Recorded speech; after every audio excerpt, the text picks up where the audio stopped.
You shop there. That is the part I want you to hold in your mind while you listen to what follows, because the 12 people in this investigation went to the same stores you go to, on the same errands you run, during the same hours of the same days of the week. They bought milk. They bought Halloween candy. They bought a birthday gift. They walked from the front doors of a Walmart or a Costco or a Target or a Sam's Club or a Home Depot toward their own cars in the parking lot. They took somewhere between 4 and 60 steps, and then every security camera on the property stopped recording them at the same instant for between 1/10 of a second and 47 seconds, and when the cameras resumed, the person was gone. This is Echo 7.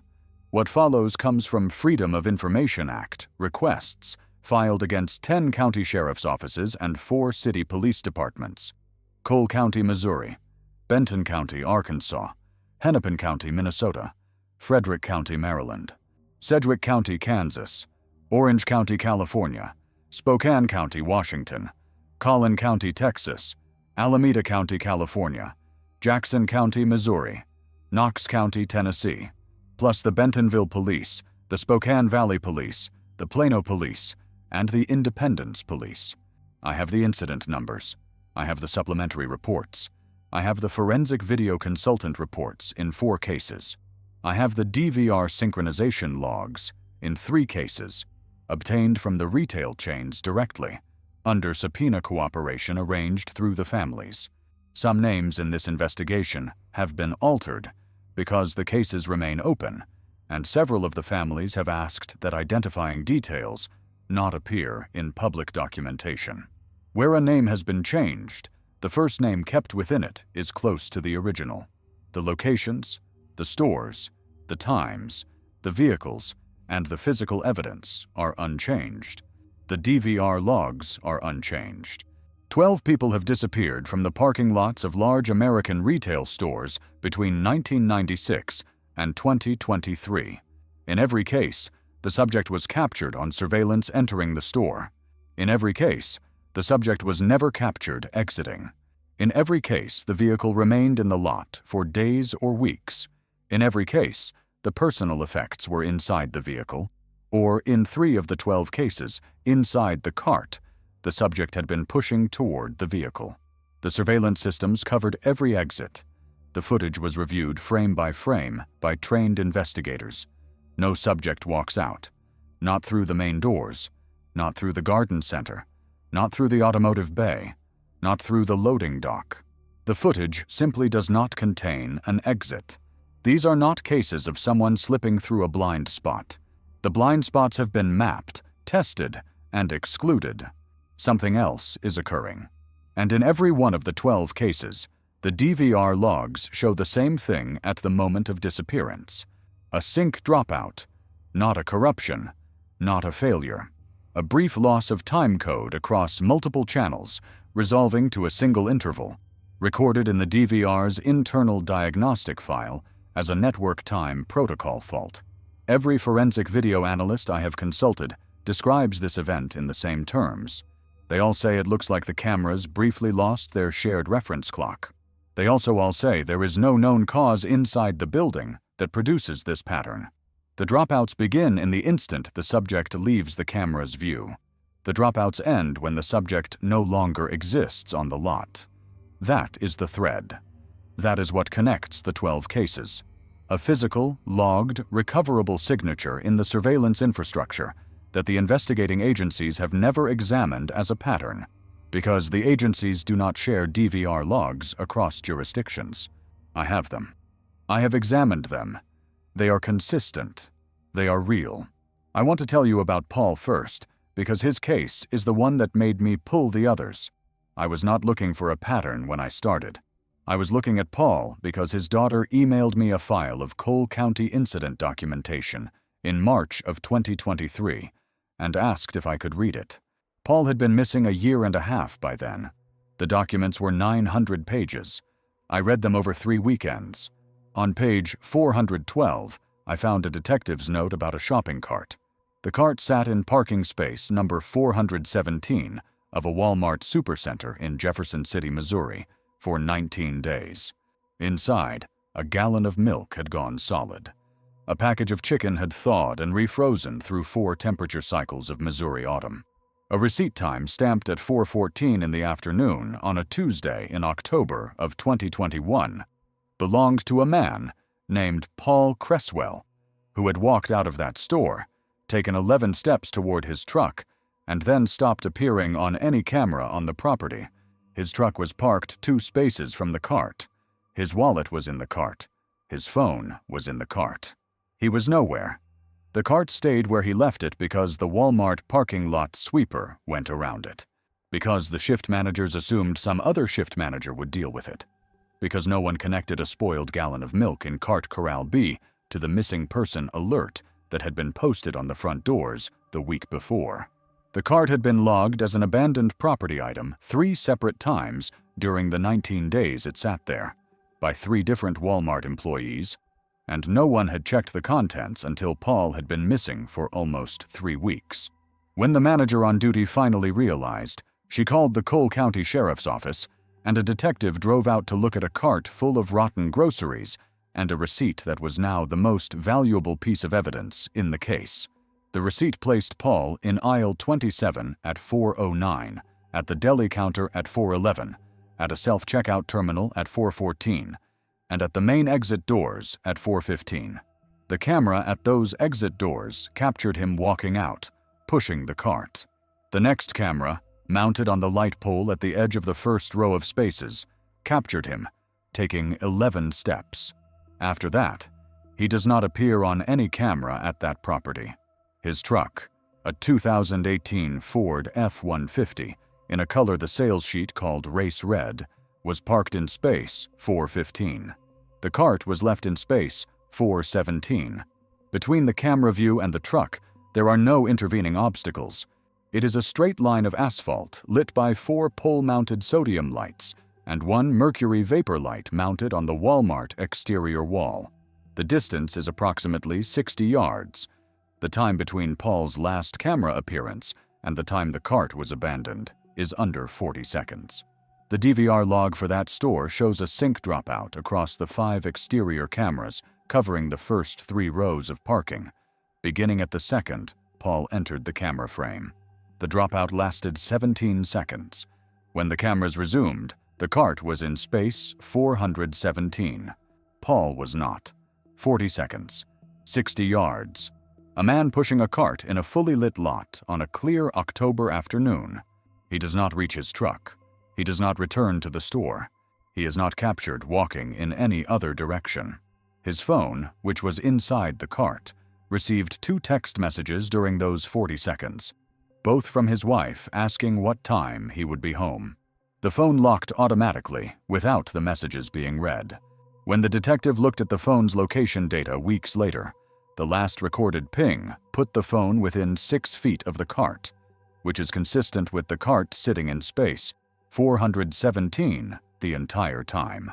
Paul's wallet contained $74 in cash, 3 credit cards, his Missouri driver's license, and a photograph of his 2 daughters at ages 12 and 15. None of those items were ever used. The credit cards were flagged and monitored for 3 years. No activity. The phone stayed dead until the battery drained, then remained in the cart, then was taken into evidence. The truck was impounded and searched for forensic evidence. Nothing. No DNA that did not belong to Paul, his wife, or his 2 daughters. No damage to the doors. Keys were in the cart with the wallet.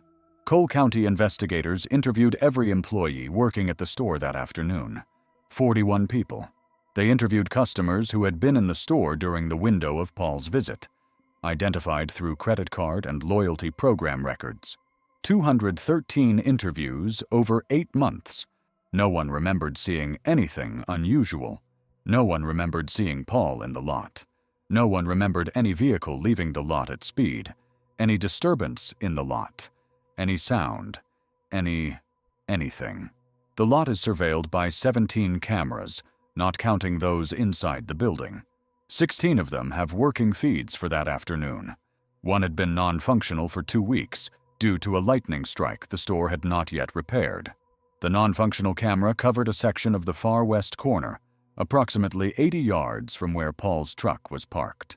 For his case to resolve through a conventional abduction scenario, he would have had to walk or be taken 80 yards, in plain view of the lot, past his own vehicle, around the back of the building, and out of camera view, in under 40 seconds, carrying nothing because everything was in the cart, silent because no one heard anything, unseen because no one saw anything. The search for Paul has now been active for 4 years.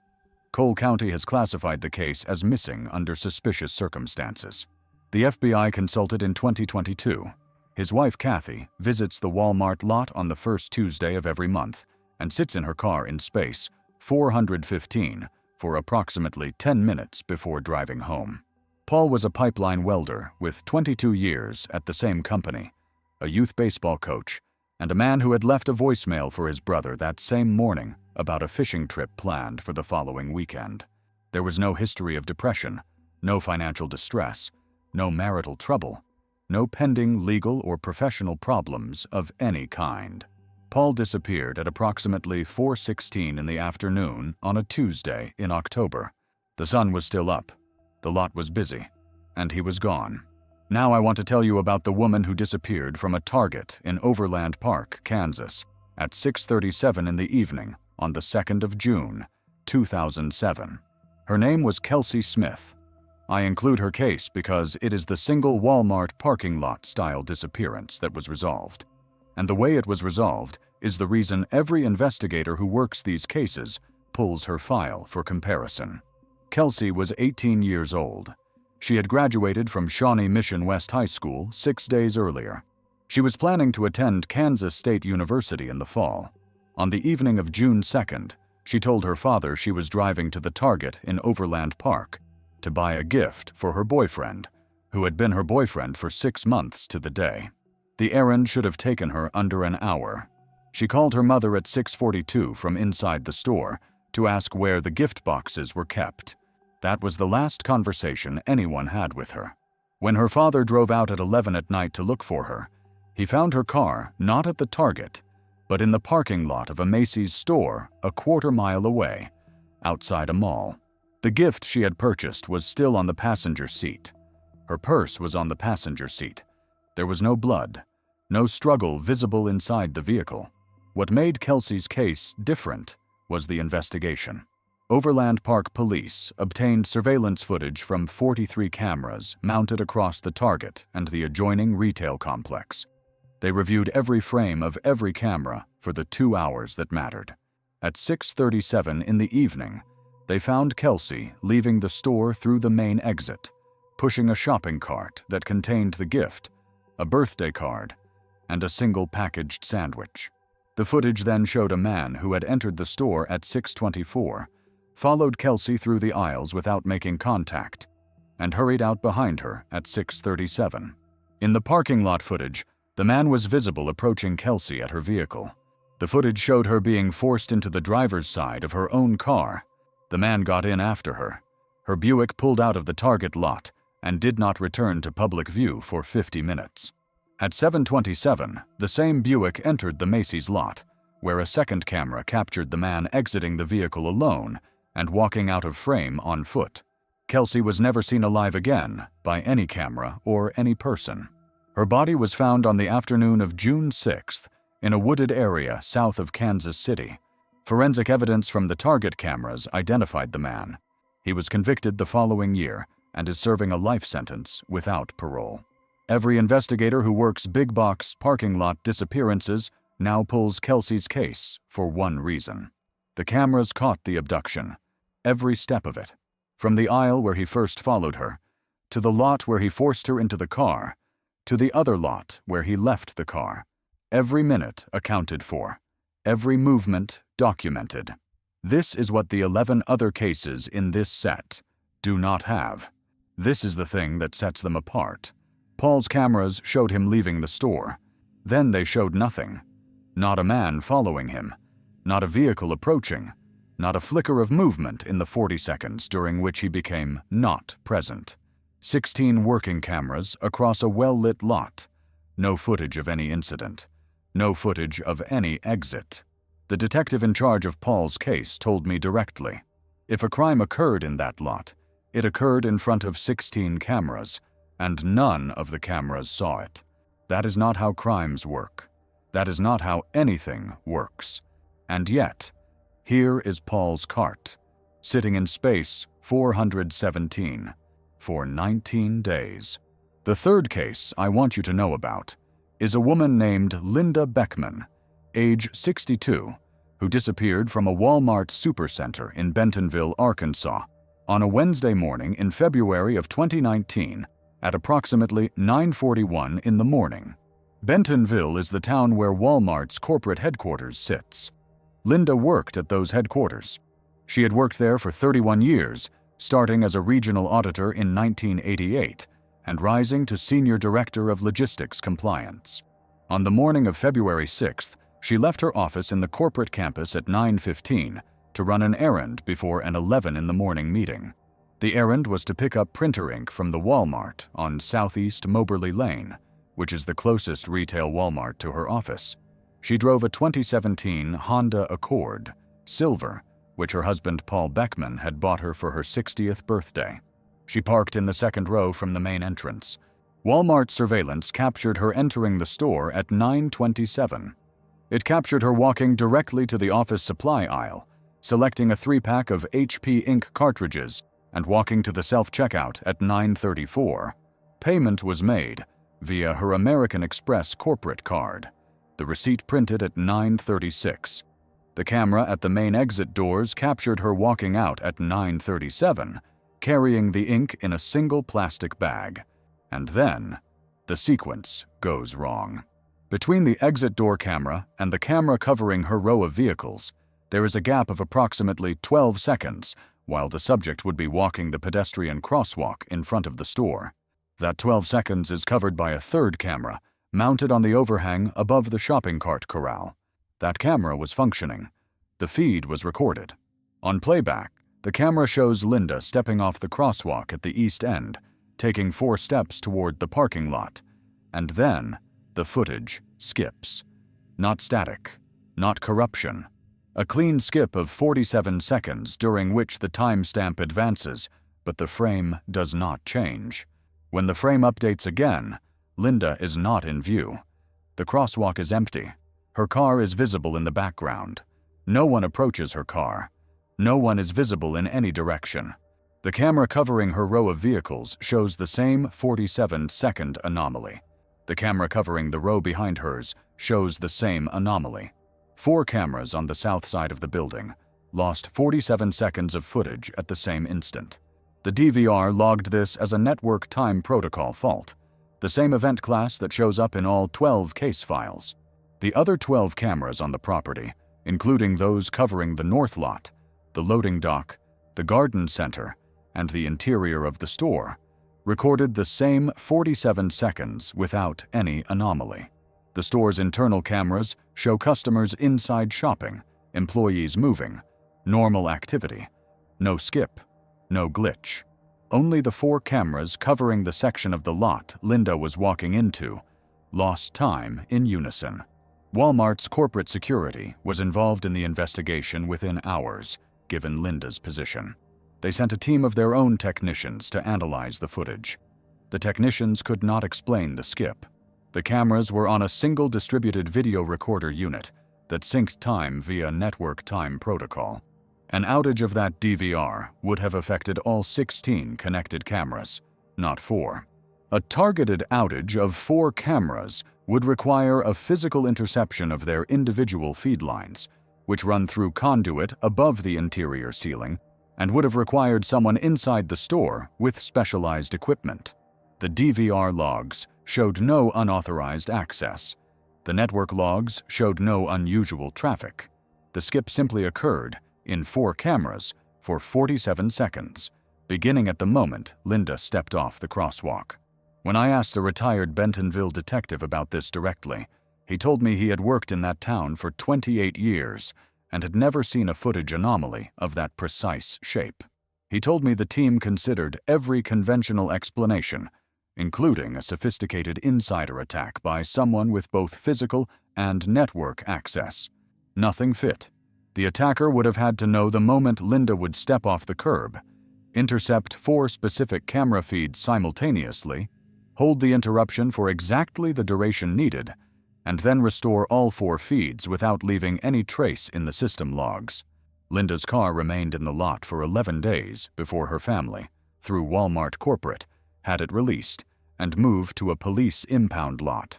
The printer ink was in the car. The plastic bag had been placed on the passenger seat. The receipt was in the bag.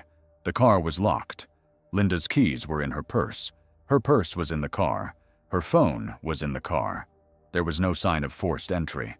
There was no DNA in the car that did not belong to Linda or to Paul Beckman, who had driven the car 2 days earlier.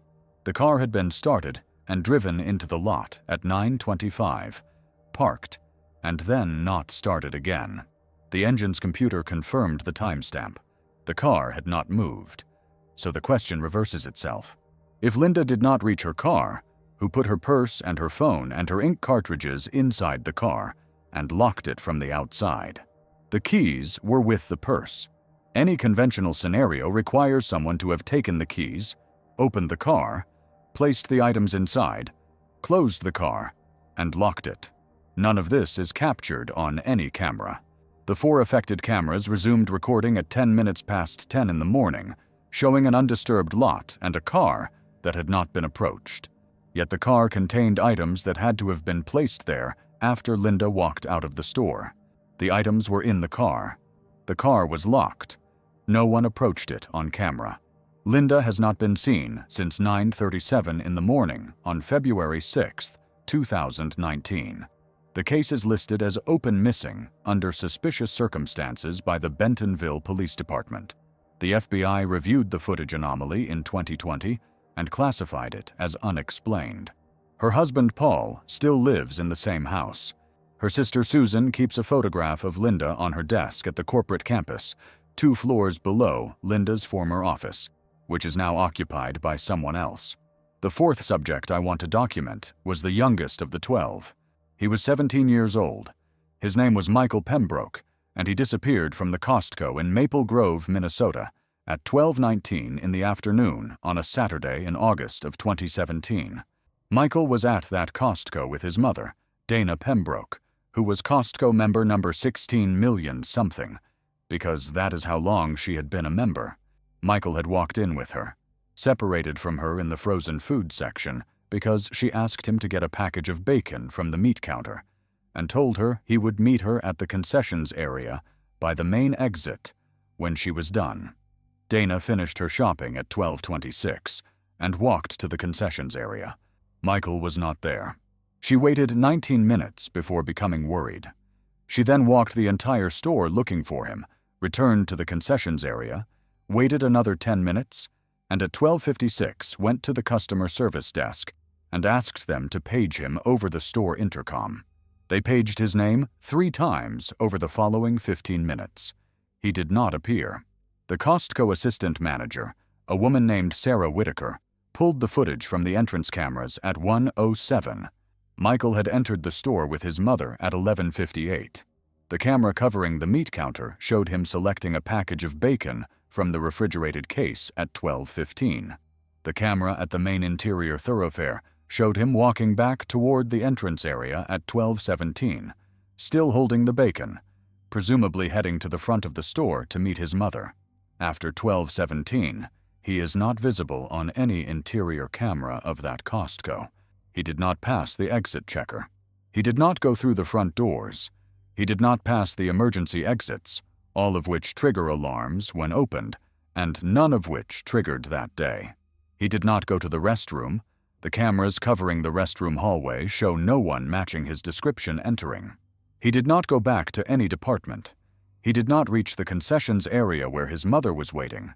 Michael was visible walking through the interior of the store at 12:17, and then was not visible at 12:19. The 2 minutes in between should have been accounted for by the cameras that covered the main floor, between the meat counter and the concessions area. Those cameras recorded continuously. On playback, they show a normal Saturday lunch crowd. They do not show Michael. The package of bacon was recovered 4 hours later by a Costco employee doing a routine reshelving sweep. It was found on a bottom shelf in the automotive and sporting goods section, approximately 200 yards from the meat counter, tucked behind a stack of motor oil containers. The bacon had been out of refrigeration for approximately 4 hours and was warm to the touch. It had not been purchased. No transaction in the store's register system accounted for it. The section of the store where the bacon was recovered is covered by 2 overhead cameras. The footage for those 2 cameras during the window between 12:15 and 12:30 showed aisle traffic, customers shopping, an employee restocking antifreeze, and at no point any person matching Michael's description placing a package of bacon anywhere on those shelves. The bacon arrived in that section without being recorded doing so. The Maple Grove police investigation lasted 18 months before the case went cold. It was reopened in 2020 by an FBI special agent named Teresa Halpern as part of a broader review of Midwest missing persons cases. Agent Halpern confirmed to me in correspondence that her review included the Costco footage, which she described as showing the boy walk into the store, select bacon, walk halfway back toward the front, and never reappear, with the bacon arriving on a distant shelf without any camera capturing the person who placed it. She noted that the bacon's receipt was never found in the store's system. She also noted that Michael's phone, which his mother had purchased for him 3 months earlier, was powered on and in his pocket during the entire visit, per the phone's activity log. It was transmitting location pings to his mother's phone, which had a family tracking app active. The last ping placed him inside the store at 12:18. The next ping was never sent. The phone stopped transmitting 40 seconds before the bacon appeared on a shelf 200 yards away from his last recorded position. Michael has not been found. His mother Donna sold the family home in 2021 and moved to a smaller house in the same neighborhood. The reason she did not move farther, she explained, is that her route to work passes within a block of the Costco every weekday, and she has not been able to change the route. She keeps telling herself she will start taking the highway instead. She has not. A copy of her Costco membership card still lives in her wallet, though she has not shopped there since. Why? I asked her. Because Michael had been with her the day she renewed it. The 5th case shifts the time of day. 8 of the 12 cases cluster in 2 time windows. The first window is between approximately 9:30 and 11 in the morning on weekdays. The second window is between approximately 3:45 and 5:30 in the afternoon on weekdays. Paul Creswell was 4:16 in the afternoon. Linda Beckman was 9:37 in the morning. Michael Pembroke was 12:19 on a Saturday, which is the outlier in this cluster, and one of only 3 weekend cases in the 12. The remaining 8 cases all fall within the 2 weekday clusters I have just described. This is not a characteristic of foot traffic. Those stores are busier on weekends and on evenings. If abduction frequency correlated with foot traffic, the clusters would fall in different windows. They do not. They cluster in the 2 times of day, when a working adult is most likely to be running a quick errand. The moments when the store is busy enough that people do not notice one another, but quiet enough that the lot is not saturated with witnesses. A middle band. A specific window. The 5th subject was a middle band case. Her name was Caroline Tidwell, age 41, and she disappeared from the Home Depot in Frederick, Maryland at 4:03 in the afternoon on a Thursday in April of 2012. Caroline was there to buy a specific-sized hinge for a cabinet door at her house that had fallen off the night before.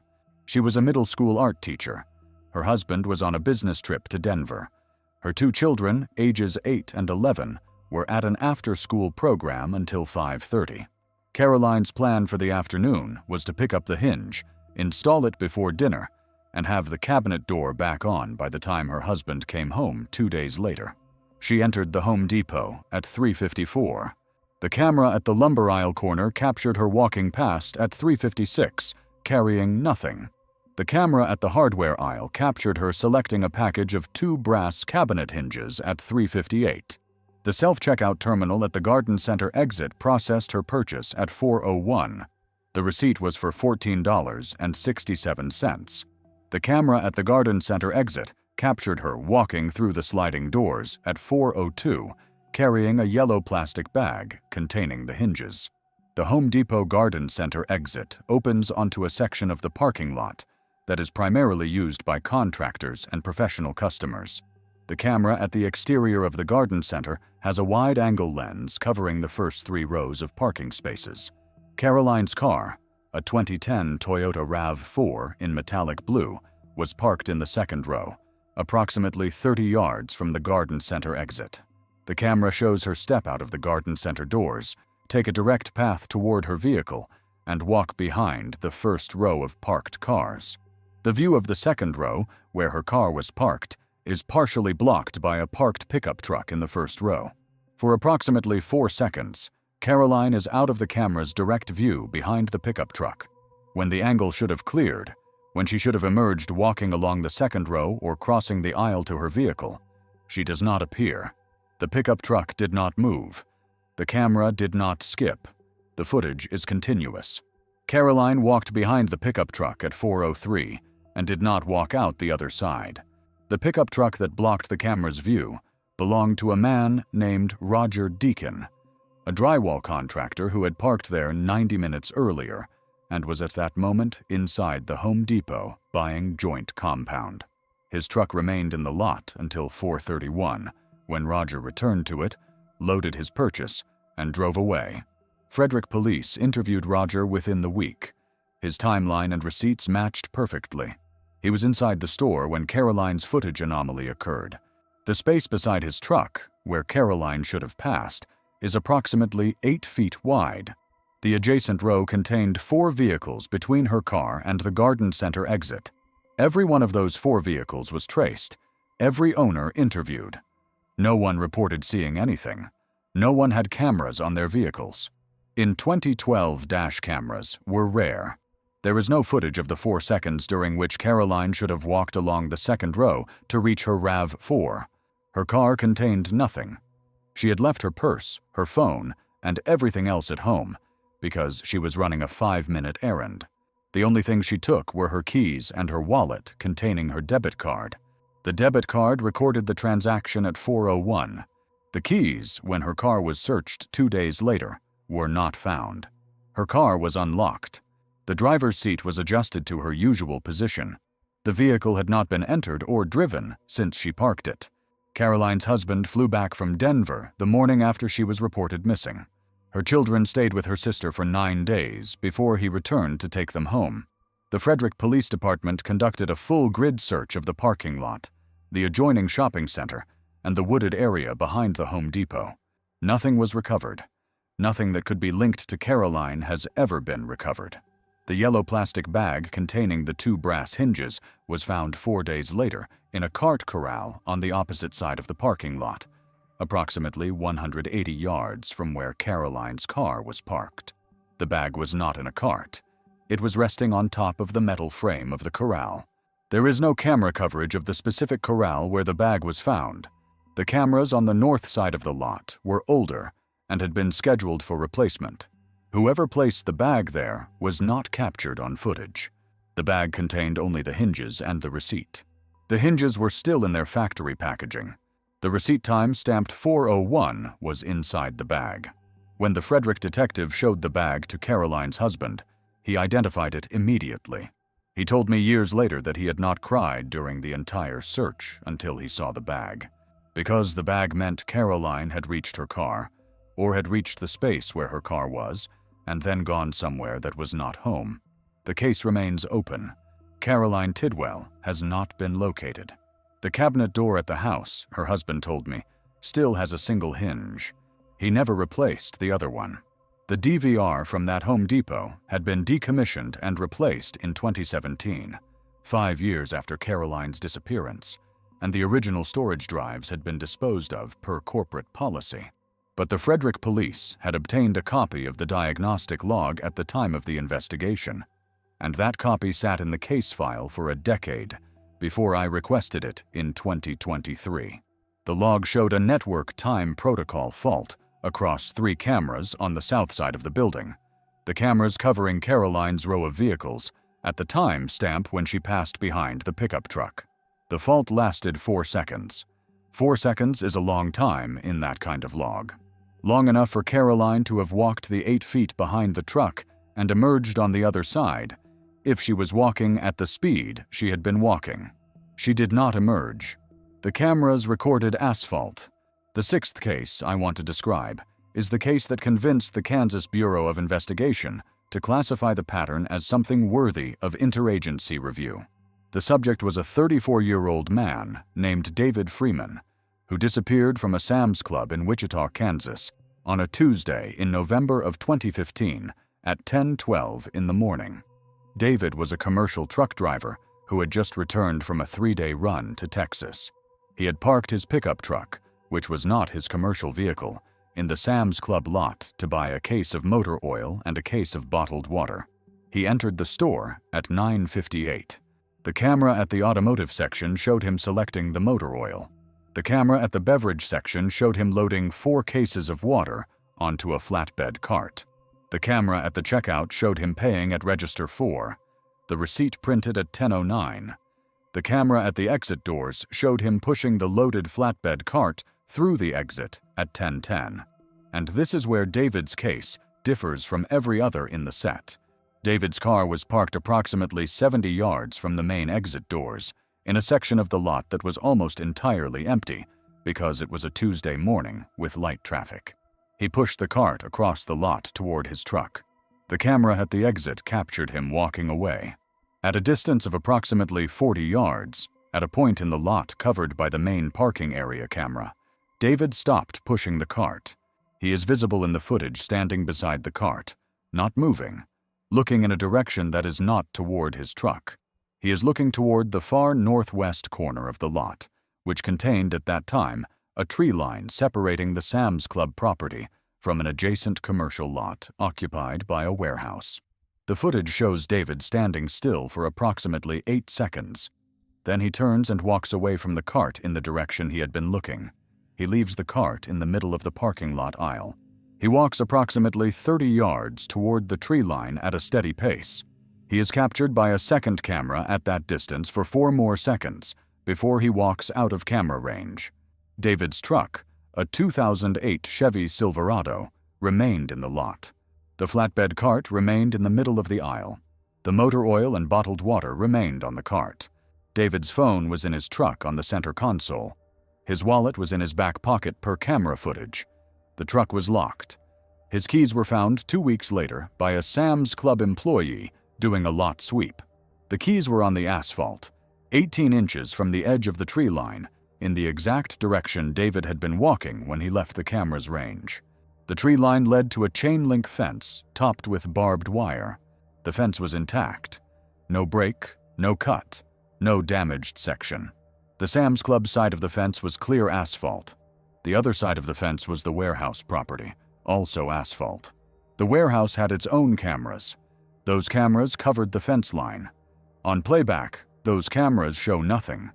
No one climbs the fence. No one appears on the other side. Wichita police investigators spent 7 months on David's case. The Kansas Bureau of Investigation assumed jurisdiction in June of 2016 after connecting it to 2 other unexplained parking lot disappearances in Kansas and Missouri, including Paul Creswell's. The KBI report, redacted portions of which were provided through a records request, notes that David's behavior in the footage, standing still and looking at nothing visible in the direction he then walked, is inconsistent with conventional voluntary departure. David had no history of mental health events. He had been home 12 hours after 3 days away. His wife Renee was expecting him home within the hour to watch their infant son while she went to work. David had been texting her from inside the store about what he was buying. His last text to her was sent at 10:09, stating he was heading out to the truck. The text was sent from inside the store. His phone then went into his truck. It was there the whole time, the keys were not. The KBI report also notes that 3 separate calls were made to Wichita police during the 18 minutes that followed David's disappearance, all from motorists who had driven through the Sam's Club lot and noticed an abandoned cart full of water bottles in the middle of an aisle. None of those callers reported seeing David. None of them reported anything unusual in the area of the tree line. The abandoned cart was treated by responding officers as a lost property item until a Sam's Club assistant manager connected it to David based on the register records. By then, 40 minutes had passed. The responding officers had been in the parking lot for almost 30 of those minutes. They had not walked to the tree line. They had not searched the fence. David was already gone, and he had been gone for 30 minutes before anyone understood there was anything to be gone from. Before I return to the unresolved cases, I want to briefly acknowledge one that does not belong to the pattern, but which I include for an important reason. On the 12th of March, 2022, an 18-year-old woman named Naomi Irion was captured on Walmart surveillance footage in Fernley, Nevada, being approached in the pre-dawn darkness of a parking lot by a man who then entered her vehicle and drove away with her inside. Naomi was found deceased 12 days later. A man named Troy Driver was arrested, convicted, and in 2023 took his own life in custody while awaiting trial. I include Naomi's case here because she is the counterexample. She is what every one of the 12 unresolved cases ought to have looked like. Surveillance captured the approach. Surveillance captured the stranger. Surveillance captured the vehicle leaving the lot. Investigators had a face, a timeline, a vehicle, and a direction of travel within hours. The case was solved. The offender was identified. Naomi was recovered. Now consider the 12 unresolved cases where surveillance captured the entry into the store, the purchase or selection of items, the exit from the store, and then nothing. No stranger, no approach, no vehicle, no direction, no exit. This is not a comparison of successful and unsuccessful investigations. This is a comparison of events that the surveillance infrastructure of large American retail captured in exhaustive detail versus events that the same infrastructure, in the same lots, with the same cameras, failed to capture. When I requested the Fernley Walmart footage for comparison with the Jefferson City Walmart footage, the camera systems were nearly identical. Same manufacturer, same coverage patterns, same storage protocols. The Fernley cameras captured Naomi's abduction frame by frame. The Jefferson City cameras captured Paul walking 11 steps and then captured nothing, because there was nothing to capture, because the space he walked into did not contain his continued presence. I want to move now to the 8th case, which occurred in the morning cluster. The subject was a 64-year-old retired school principal named Margaret Vorhees. She disappeared from a Walmart neighborhood market in Spokane Valley, Washington, on a Monday in January of 2020 at 10:28 in the morning. Margaret was there to buy ingredients for a soup she was planning to make that evening for a church potluck. Her car, a 2014 Subaru Forester in dark green, was parked near the front of the lot. She entered the store at 10:07. The cameras inside the store captured her picking up onions, celery, carrots, a package of chicken thighs, a can of chicken broth, and a loaf of bread. She paid at the regular checkout, not the self-checkout, because she had always preferred to see the clerk. The clerk, a 23-year-old named Haley, who has since left the job, remembered Margaret specifically. She told investigators that Margaret was cheerful, that they had talked for about 30 seconds about the weather and about Haley's college program, and that Margaret had paid with cash because she did not like using her card for small purchases. The receipt was printed at 10:23. Margaret walked out of the store at 10:25, carrying 2 plastic bags. The Spokane Valley Walmart neighborhood market has a smaller parking lot than a supercenter. The lot is covered by 7 exterior cameras. Margaret's car was parked in the 4th space from the entrance in the 1st row, approximately 15 yards from the front doors. The camera at the main exit captured her walking out and turning right toward her row. The camera covering her row captured her approaching her vehicle, stopping at the driver's side door, and setting the 2 grocery bags down on the ground beside the car. She then began searching in her coat pocket for her keys. The footage is clear. She is visible for 4 continuous seconds, searching her left pocket. She transfers her search to her right pocket for another 4 seconds. She then looks back toward the store in the manner of someone considering returning to check if she dropped her keys inside. She takes 2 steps back toward the store. The next second of footage shows her not in the frame. There is no skip in the footage. There is no missing time. The timestamp advances continuously. The grocery bags remain on the ground beside the car. Margaret does not re-enter the camera's view. The next 12 minutes of footage show the bags sitting on the asphalt beside her car. Nothing happens. No one approaches. No vehicle drives through the row. At 12 minutes past the moment of Margaret's disappearance, a Walmart employee on cart duty enters the frame, sees the bags, looks around, and after a few seconds walks into the store. He returns 4 minutes later with an assistant manager. They look into the bags, see the receipt, and remove them. Margaret had paid cash, and there was no immediate way to identify the owner. The bags were taken to the customer service desk and held as lost property. It was Margaret's son, calling the store at 6:30 in the evening after his mother had not arrived at the church, that led to the receipt being cross-referenced against the camera footage and the realization that Margaret had never driven away. The 8 seconds during which Margaret disappeared are, by any investigative standard, impossible. She was standing beside her own vehicle in a well-lit lot at 10:28 in the morning on a Monday.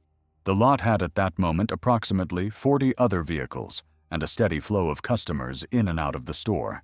7 cameras covered the property from multiple angles. No camera captured anyone approaching her. No camera captured her walking away in any direction. No camera captured a vehicle stopping near her. No camera captured any anomaly. She was there, searching her pockets for her keys, and then she was not there. The keys were in her left coat pocket the entire time. The Spokane Valley Police found them when they searched the pocket during evidence collection on the coat, which was still in Margaret's car, because Margaret had taken it off inside the store and had never put it back on. The coat was folded neatly in her cart inside the store. She had walked out of the Walmart in January in Spokane in a short-sleeved blouse, having forgotten to put her coat back on. She was pretending to search her pockets for keys that had never been in those pockets, because the keys were a quarter-mile away on the seat of her coat. The Spokane Valley Police considered this detail significant. It meant Margaret had been distracted or confused when leaving the store. It raised the possibility of a medical event, perhaps an undiagnosed cardiac or neurological issue. Her medical records were subpoenaed. She had no history of any such condition. Her last physical, 11 months earlier, had been unremarkable. Her children had not observed any cognitive decline. The coat detail remained in the file, but did not point to any conventional resolution. If Margaret had wandered away in a moment of confusion, she would have been visible on camera wandering. She was not visible at all. The cameras that should have shown her walking off in some direction showed only her empty spot beside the car. The 8 seconds between her searching her pockets and her being gone remain 8 seconds that no camera can explain. Margaret's case was reviewed by the Washington State Patrol Cold Case Unit in 2023. The reviewing detective noted in his report that the lack of any footage of her departure, combined with the lack of any witness testimony, placed the case outside the range of scenarios typically associated with voluntary missing persons, medical emergencies, or abduction. He recommended continued investigation but declined to speculate on possible explanations. Margaret's son, now in his 40s, has told me in multiple conversations that he does not want theories. He wants facts. The facts are the ones I have just given you. Margaret walked out of a Walmart at 10:25 in the morning on a January Monday. She did not drive home. She did not board any flight, train, or bus. She did not check into any hotel. Her bank accounts showed no activity after the cash she used at the Walmart register. Her phone, which was in her car, received 11 calls from family members over the following 4 days before the battery died. None were answered. None were listened to. Margaret has now been gone 6 years. Her car has been returned to the family. They kept it for a while and then sold it because the son said he could not walk past it in the driveway. The 9th subject was a man named Daniel Mosley, 39 years old, a software engineer who disappeared from a Target in Plano, Texas, at 4:52 in the afternoon on a Wednesday in June of 2021. Daniel had stopped at the Target on his way home from his office in Richardson. He was planning to buy a birthday gift for his wife, whose birthday was the following day.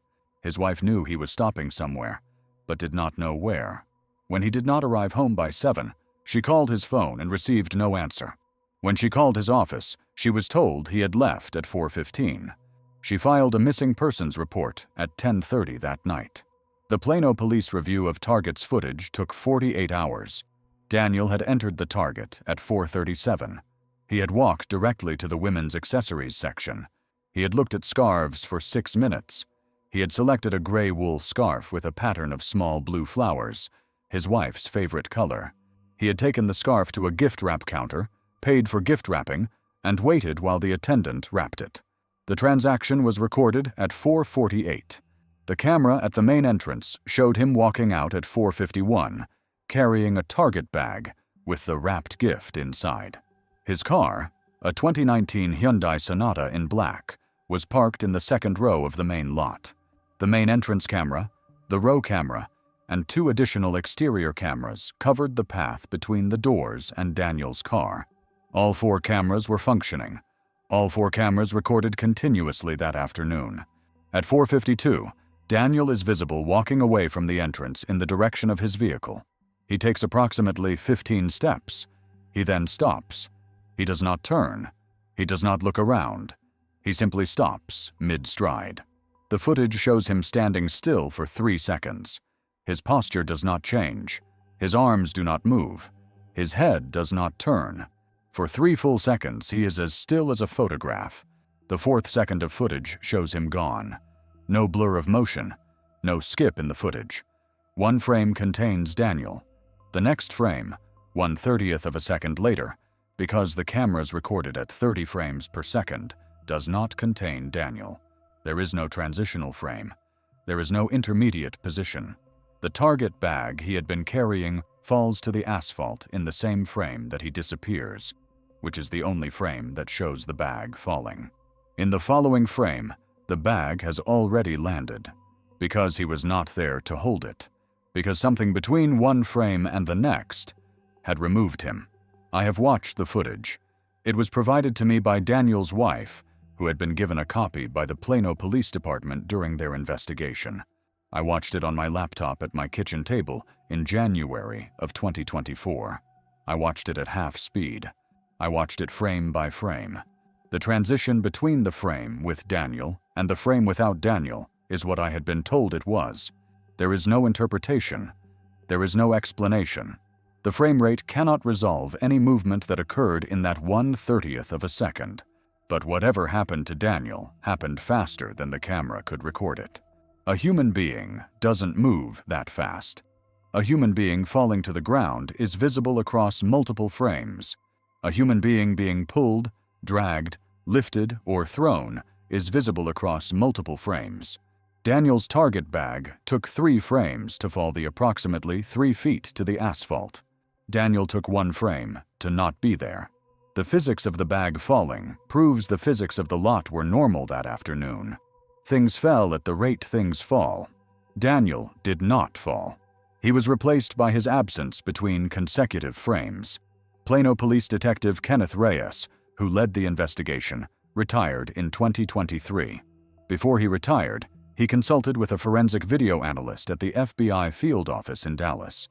The analyst confirmed the frame rate of the footage, confirmed the integrity of the video file, confirmed that no edit or manipulation was present, and confirmed that the disappearance of the subject between 2 consecutive frames could not be accounted for by any known physical process. The analyst's written report is in the case file. The phrase used in that report is that the observed event is inconsistent with conventional kinematics. Inconsistent with conventional kinematics means the event could not have occurred the way the footage shows it occurring, but the footage shows it occurring. And the bag falls in exactly the way a bag falls when the hand holding it is no longer there. The Target DVR diagnostic file logged a network time protocol fault across 4 exterior cameras at the instant Daniel disappeared, 1/10 of a second in duration, too short to produce a visible skip in the recorded video, but long enough to register in the DVR's own internal clock reconciliation log. When I requested that diagnostic file from the Target Corporate Security Office, I received it after a 6-month delay. The file was the same shape as the log from the Bentonville store, the same shape as the log from Jefferson City, the same shape as 9 other DVR logs I have since collected. The dropout is not an accident of individual camera systems. It is a recurring signature. Daniel Mosley has been missing for almost 5 years. His wife, Laura, has not remarried. She gave me the video file because she wanted someone else to see what she had seen. When I asked her what she wanted from the conversation, she said she wanted people to know that the Target parking lot video of her husband is a real document in a real case file. She is tired of being asked whether she believes the video is real. It is real. The Plano police believe it is real. The FBI analyst believes it is real. What no one believes is that they know what it shows. The wrapped gift in the Target bag was a gray wool scarf with small blue flowers. Laura kept it for 2 years. Then last winter she started wearing it. The 10th case I will describe occurred at a Costco business center in Hayward, California, on a Friday in September of 1996. I include this case because it is the oldest in the pattern, and because its inclusion required me to revisit the limits of what surveillance could capture in that era. Costco business centers are a specialized type of Costco that serves commercial and restaurant customers with larger volumes of bulk inventory.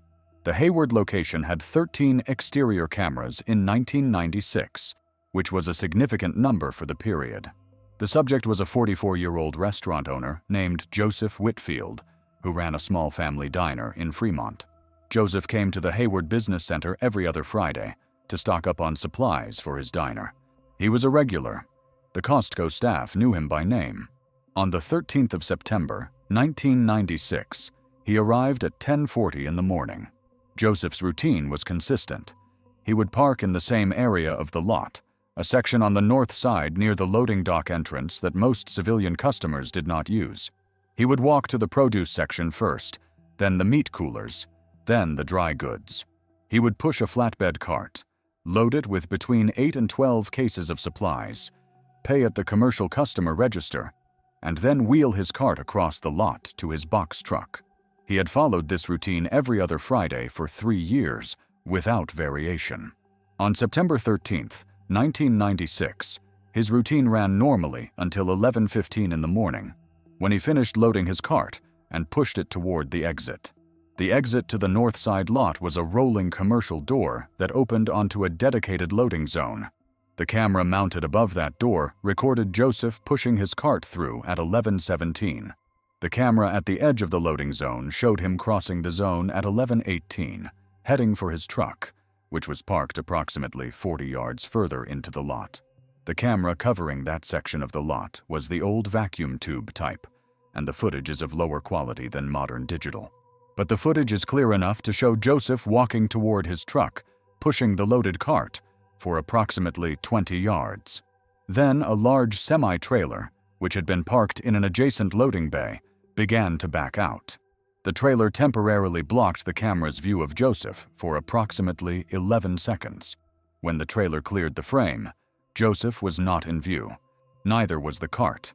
The cart had been in view a moment earlier. The cases of supplies had been stacked on the cart. 11 seconds of obscured view. Then nothing. The cart was gone. The man was gone. The Costco manager at the time, a man named Wilson, was interviewed by Hayward police. He told them the trailer in question was driven by a driver named Marcus, who was making a standard delivery. Marcus was located, interviewed, and cleared. He had not seen Joseph. He had not seen the cart. He told investigators that he had backed his trailer out slowly, as he always did, and had watched his mirrors throughout. He had seen nothing in the aisle behind him. He had completed his backing maneuver and pulled out of the loading zone. The trailer had blocked the camera for 11 seconds.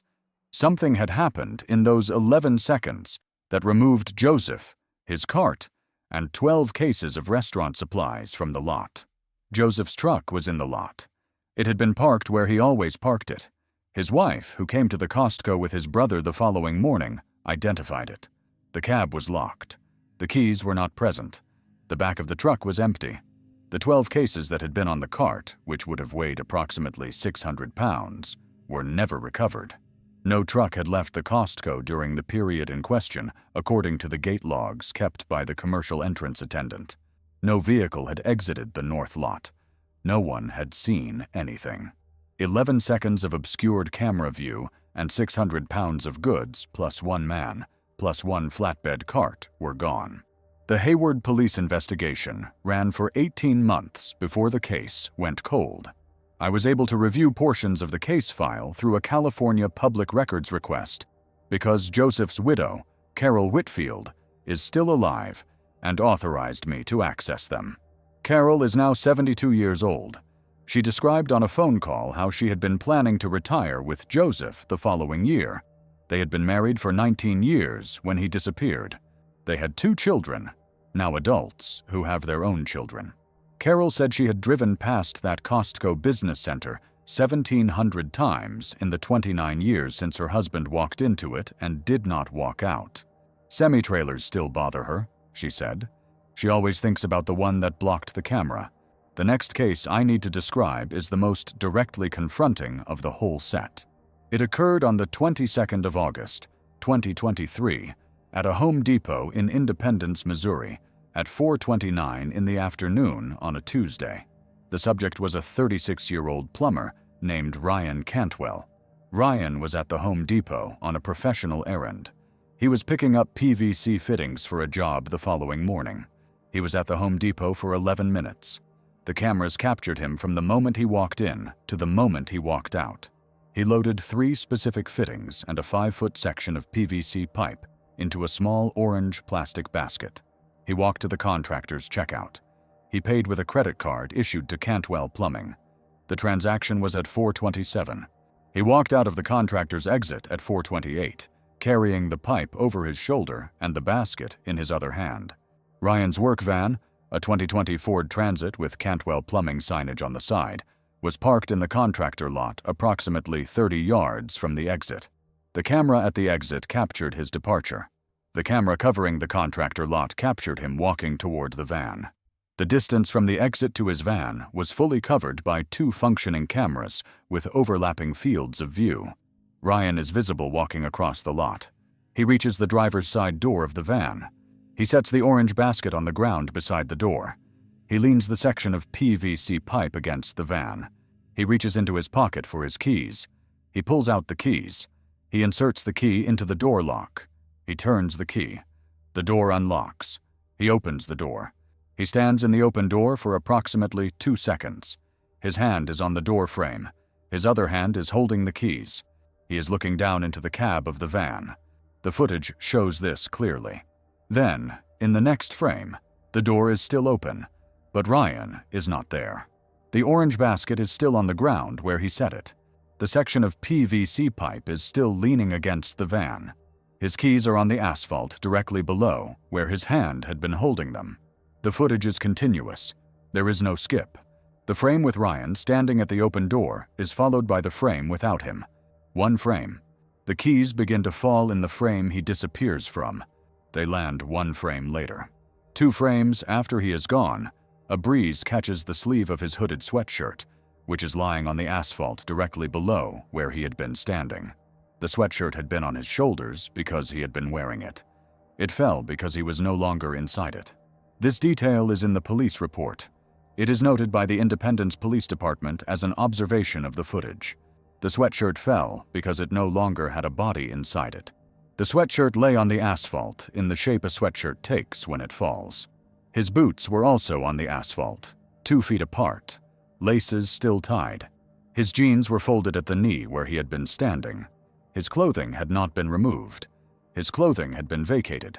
Ryan had been wearing all of it, and then all of it had been on the ground, and Ryan had been nowhere. I need to say clearly that I have watched this footage as well. Ryan's widow Megan shared it with me in March of 2024 after hearing about my work on the pattern. She shared it because she believed that the footage, if known, might generate public pressure to keep the case active. The Independence Police Department has not closed it. They have also not made meaningful progress on it. The footage is not publicly released because Megan has so far chosen not to release it. And she has chosen not to release it because she believes that once it is public, it will be mocked, dismissed, doctored by internet users, and turned into entertainment. I agreed not to release the footage. I agreed to describe it accurately. That is what I have done. The Independence detectives reviewed the footage with a forensic consultant. The consultant's report, like the Plano consultant's report on Daniel Mosley, concluded that the event depicted cannot be produced through any known mechanism of either criminal or accidental kind. A person does not evacuate their own clothing. Clothing does not retain its shape when the body inside it vanishes faster than the camera's frame rate. And yet, the footage shows this.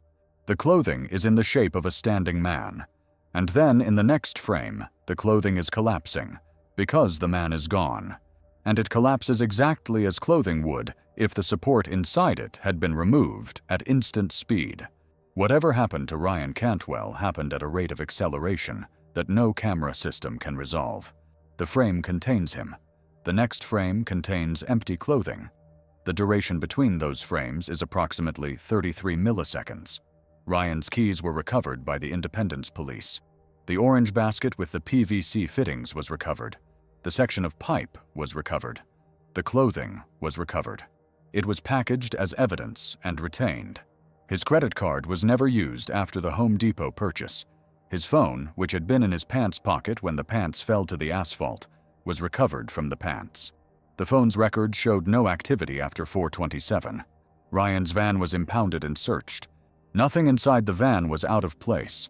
His business records, his financial records, his marriage, his relationships, his health, his recent medical history, his family history, all of it was normal.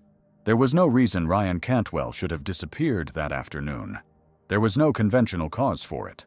The only cause the footage documents is that something removed him from his clothing between frame 1 and frame 2. The Home Depot DVR log for that afternoon contains the same diagnostic entry as the others. A network time protocol fault across the two cameras covering the contractor lot, lasting approximately 0.3 of a second, beginning in the frame Ryan disappeared from. 0.3 of a second is long enough for a DVR to log the fault. It is not long enough to produce a visible interruption in the recorded video, which is why the footage shows what it shows. The clocks inside those two cameras briefly lost their reference, but the frames continued being captured. The frames captured what happened. What happened was a man standing at a van one frame and empty clothing on asphalt the next frame, and the clocks misaligned by 0.3 of a second across the two cameras that recorded both frames. His widow Megan is 33. They had been married for 9 years. They had no children. She sometimes thinks she hears him coming up the driveway in his van, she said during our first interview. She has not sold the van. It is still parked in her driveway, cleaned and stocked with the tools he kept in it. She cannot drive it because she does not know how to drive a manual transmission, and Ryan never taught her because he was always going to be the one driving it. I am telling you this because I want you to understand that these 12 cases are not abstractions. They are people who had days that were going to continue. They had family members waiting for them. They had small appointments, small errands, small plans for the evening. They went into stores. They walked out. They did not get to their vehicles. And in 6 of the 12 cases, the footage from the parking lot captures the moment their walking stops. Not an abduction, not a struggle, not a flight, a stop, and an absence. In 3 of those 6 cases, what remains on the asphalt includes what they had been carrying, and in one case, what they had been wearing. In 5 of the 12 cases, the footage is not available or has anomalies that remove the critical seconds during which the subject left the camera's view. In all 12 cases, the vehicle remained in the lot. In all 12 cases, the subject did not reach the vehicle. In all 12 cases, the subject has never been located. The only case in this investigation where a subject was recovered is Naomi Irion's, and hers is the counterexample I placed outside the set to demonstrate the contrast. The surveillance in her case captured every detail of an ordinary if horrific crime, and the case was solved within weeks. The 12 cases in the pattern did not leave the surveillance system enough to solve them. I will describe 3 more cases before turning to the pattern itself. All are shorter than the previous cases, because the available documentation is less extensive or has only recently become available, but all are part of the same set. The first is a woman named Helen Ellery, age 58, who disappeared from a Walmart supercenter in Bozeman, Montana, on a Thursday in October of 2008 at 3:52 in the afternoon. Helen was a grandmother to 4. She had stopped at the Walmart to buy Halloween candy because her grandchildren were visiting the following weekend. The footage from that period was captured on an analog DVR system that has since been decommissioned. The Bozeman police retained the files. The recordings show Helen entering the store, shopping, paying, and exiting with 2 bags of mixed candy. The exterior footage covers approximately half the lot, with the quality of 8-year-old analog cameras recording at 12 frames per second. Helen walks out of the exit. She walks in the direction of her car, a 2005 Buick LeSabre in pale gold. At the edge of the camera's effective range, she becomes indistinct. A figure in a brown coat carrying 2 bags, moving across a parking lot. The figure continues walking. Then the figure is no longer in the frame. There is no second camera covering the next section of the lot. There is no intervening footage. There is only the absence. Helen's car was in the lot for 14 days before it was identified and towed. The candy was never recovered.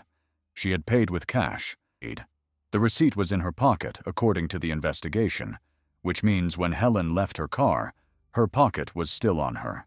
The car contained her purse and her keys. Her keys had been in the ignition. The Bozeman police concluded that Helen had unlocked the car, placed her purse on the passenger seat, and then left the car without taking her keys or locking the doors. No footage confirms this. No footage contradicts it. The lot is simply empty of her after she walked into its camera dead zone. A figure in a brown coat, fading across asphalt at frame 12 frames per second, and then just asphalt. Helen's family held a memorial in the spring of 2013, 5 years after her disappearance, because they had run out of ways to wait. Her daughter told me when I spoke with her last year that she still has the handwritten list her mother had made of things to buy for the weekend visit. The first item on the list was Halloween candy.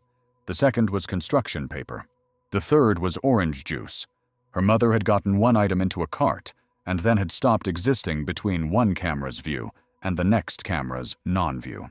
The second case in this closing group is a man named Stephen Liddell, age 52, a retired Marine Corps sergeant who disappeared from a Sam's Club in Lakewood, Colorado, at 10:06 in the morning on a Wednesday in April of 2016.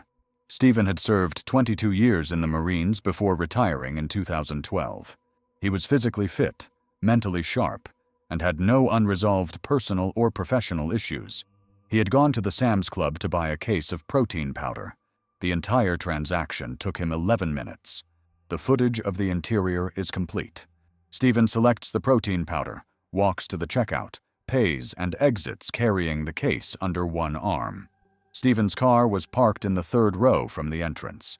The camera covering the main exit shows him walking out and turning left. The camera covering the 1st row shows him walking across the lane between the 1st and 2nd rows. There is no camera covering the 2nd and 3rd rows from that angle because the Sam's Club in Lakewood had partial coverage in 2016. What happens next is documented by a dash cam. A driver in the lot at the time, a man whose car was parked 1 row over from Stephen's, had a dash cam running because he regularly used the footage for his work as a delivery driver. The dash cam captured approximately 6 seconds of Stephen's path. Stephen walks across the frame at normal pace. He passes out of the dash cam's field of view to the right. The dash cam continues recording the empty lot for the next 11 minutes before the driver returned to his car. Stephen never appears in the frame again. His car was in his row, approximately 10 feet to the right of where he walked out of the dash cam's view. He did not reach it. His keys were found the next afternoon by a Sam's Club employee in the same row, approximately 4 feet beyond where he would have reached his car had he continued walking. The keys were on the asphalt. lying flat, visible but not obvious because they were black on dark asphalt. The keys had Stephen's military ID tag attached to the ring. The case of protein powder was never found. His phone, which had been in his coat pocket, was never found. Stephen's coat was later recovered from a parking lot approximately 11 miles from the Sam's Club, in the lot of a Walgreens in Wheat Ridge, Colorado. The coat was folded and placed on top of a cart corral. The Walgreens has no cameras covering the cart corral. Stephen's phone was not in the coat. Nothing was in the coat.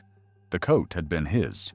His wife identified it by the small cigarette burn on the lower right sleeve from a range training incident years earlier. The Jefferson County Sheriff's Office investigated the case for 3 years. The Marines assisted in the investigation because Stephen was a decorated veteran with contacts across the service. The FBI opened a parallel file. Stephen has not been found. His wife, Joanna, described packing up his coat after the evidence lab had finished with it. She keeps it in a closet in their bedroom. She checks the closet occasionally to make sure the coat is still there, because part of her still expects the coat to be gone too. She does not expect Stephen to come back. She has not expected that for a long time. What she expects, she said during our last conversation, is an answer. What she has not been given, in almost a decade, is anything resembling one. The third of this final group is a more recent case, and one whose details the family has only in the last several months agreed to allow into public documentation. The subject was a 31-year-old woman named Rebecca Weaver. Rebecca disappeared from a Walmart supercenter in Knoxville, Tennessee, on a Monday in March of 2023 at 10:47 in the morning. Rebecca worked as a dental hygienist at a practice approximately 6 miles from that Walmart. She had stopped at the store on her morning break to buy a gift card for her mother's birthday, which was the following weekend. She had 30 minutes for her break. The errand should have taken her 15. Rebecca parked her car, a 2020 Mazda CX-5 in red, in the 4th row of the main lot at 10:38. The camera at the main entrance captured her walking in at 10:39. She walked directly to the gift card display at the front of the store. She selected a $50 restaurant gift card. She walked to the customer service desk because gift cards must be activated there. The camera at customer service captured her interaction with the clerk. The clerk, a woman named Darlene who has worked at that Walmart for 11 years, remembered Rebecca clearly when interviewed by the Knoxville Police Department 2 days later. Darlene told investigators that Rebecca had been pleasant, that they had talked for about 40 seconds, that Rebecca had mentioned it was for her mother, and that Rebecca had left the customer service area heading toward the main exit. The camera at the main exit captured Rebecca walking out at 10:45, carrying a small Walmart bag containing the gift card and the receipt. The parking lot footage is where Rebecca's case becomes inconsistent with what should be possible. The main lot at the Knoxville Walmart is covered by 11 exterior cameras, arranged at overlapping angles. Rebecca's car was in the 4th row, approximately 50 yards from the entrance. The camera at the entrance showed her walking out and turning left toward the 4th row. The camera covering the 2nd row captured her crossing the driving lane between the 1st and 2nd rows. The camera covering the 4th row captured her walking along the row toward her vehicle. And at the point in her walk, where she was approximately 2 car lengths from her Mazda, the footage shows her stop. She does not turn. She does not look around. She stops, and then she bends forward at the waist, in the motion of a person who has dropped something or is looking at something on the asphalt. She remains bent forward for approximately 2 seconds. Then she straightens. Then she continues walking. She takes 3 more steps. At the 3rd step, she stops again. This time she turns 90 degrees to her right. She is now facing the row of parked vehicles perpendicular to her path.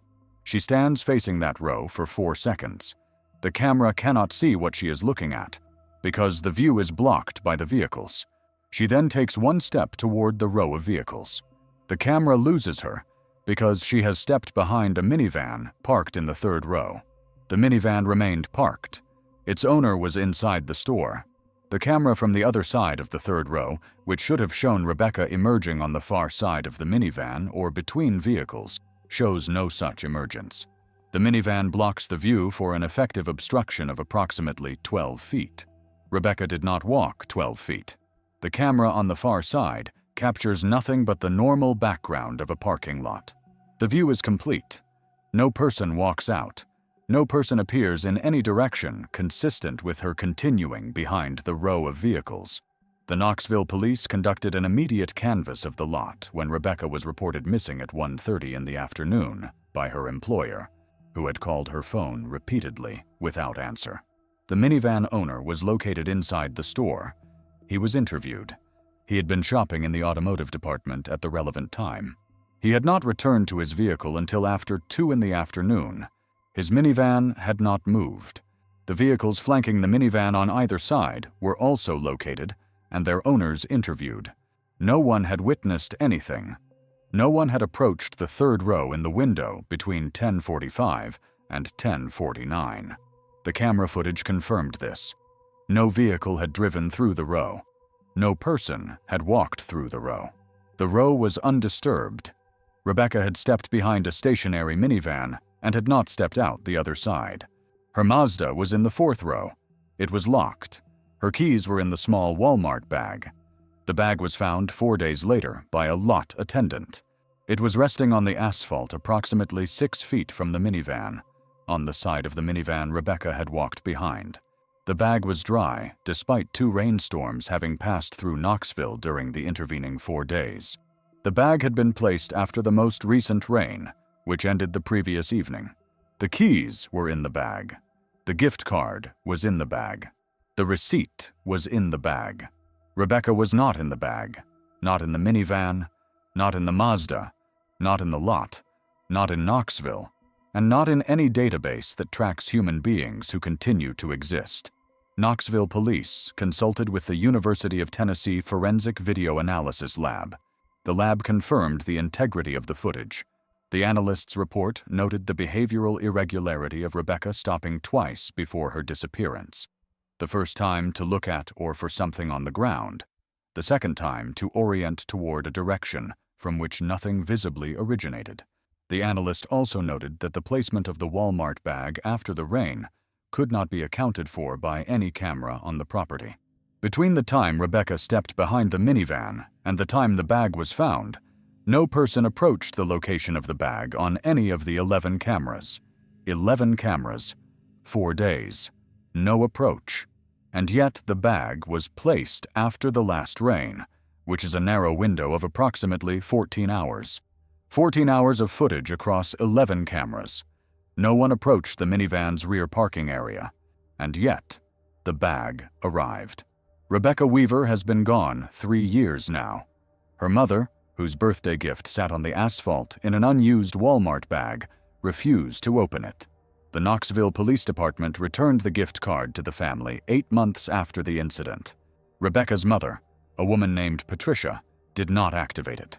It sits in a drawer in her dining room.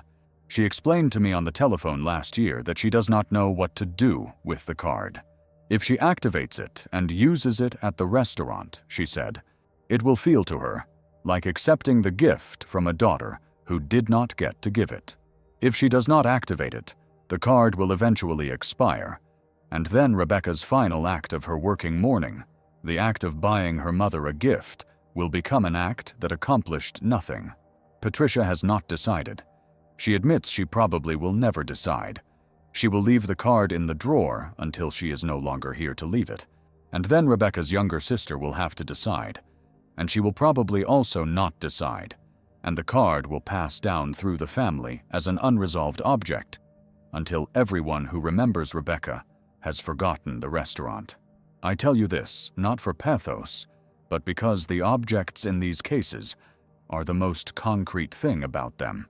The receipt in Paul's daughter's office, the scarf in Daniel's widow's closet, now worn, the coat in Stephen's wife's closet, checked on occasionally to confirm it has not disappeared too, the Mazda in the Knoxville family's driveway, the gift card in the dining room drawer.